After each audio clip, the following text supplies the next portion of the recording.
First off, I just want to say that the series as a whole is underrated. The only film that is universally loved is the original, and there are some who say the only good one is the original. I don't agree with this. Yes, every sequel is basically a remake that usually just says nothing was real but the original, and sometimes not even that. There's like 25 different timelines, and the family changes pretty much every single film. The narrative for the series is as tangled as Leatherface's gene pool. But still, the films are at least interesting, even when they fail. First up is Texas Chainsaw Massacre 4, The Next Generation. Yeah, I'm not going to sit here and pretend this isn't the worst in the series. For some reason, Leatherface has been turned into a homicidal drag queen. It's just bizarre. It is neat to see a pre-stardom A-lister Matthew McConaughey acting like a lunatic, but that's about all this film has going for it. In fact, the film was so bad that it was shelved until McConaughey and Renee Zellweger all of a sudden became stars, and it got re-released to capitalize on their newfound fame. Both have disowned the film, and I can't blame them. TCM 3 returns to serious horror after TCM 2 took a turn toward black comedy. This one does feature a neat idea by having an evil little girl as one of the family. But other than that, this film is not terrible, but extremely forgettable. This one is widely hated for obvious reasons, because the cast is made up of annoying, self-righteous, woke teenagers. And they bring back Sally from the first film just to give her an anticlimactic death. But honestly, the only thing I go to a TCM film for is the gore, and this one delivers in spades.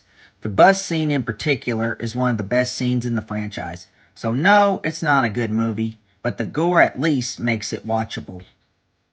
Another one that's widely hated, but I actually enjoy, is Texas Chainsaw, which basically says only the original film was canon and is a direct sequel.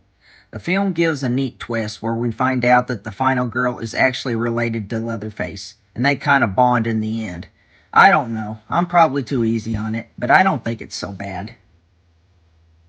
Leatherface is a bizarre prequel where we get to see the killer as a disturbed teenager who breaks out of a mental institution and eventually morphs into the hulking monster we all love. The film feels more like a crime thriller than a horror film at times, and we don't get to see him as the guy we all know till the end. But still, it's a neat idea, and I appreciate it trying something new. I actually like this one better than the one above it, but since that one was more important, I stick this one here. But I really dig this one. It is a prequel to the remake, featuring some draft dodgers getting punished for their cowardice. More importantly, it features Jordana Brewster, who is just so smoking hot.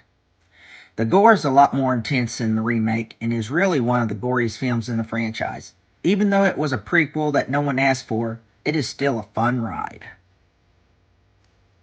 The remake, for better or worse, was probably the most influential horror film of its time. This film literally started the remake slash reboot craze. Whether that's a good thing or not, I can't really say.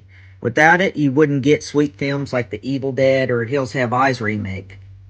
But it also gave us trash like the Nightmare on Elm Street remake, so it's a mixed bag. The film itself is a decent ride. It's a little gorier than the original. Actually, the original, for all its notoriety, is by far the least gory of the series. And yes, Jessica Biel looks hot here. She starred in a cheesy drama called Seventh Heaven, and she was always pretty, but I don't know. The Texas summer sun making her sweat just makes her gorgeous here. What the film really does that distinguishes itself is the character of the sheriff, played by R. Lee Ermey.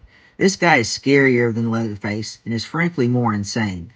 Imagine the evil drill sergeant from Full Metal Jacket in a TCM flick, and that's exactly what you get here. Foul-mouthed, sarcastic, and unpredictable. To me, he's the best part of the film by far. I don't like this as much as the prequel, but I had to give this credit for its influence, even if the influence was a mixed blessing. So that's why it's here at number 3. Now we're talking. Until now, the films have ranged from sucky to mediocre to merely solid. But this has always been one of my favorites.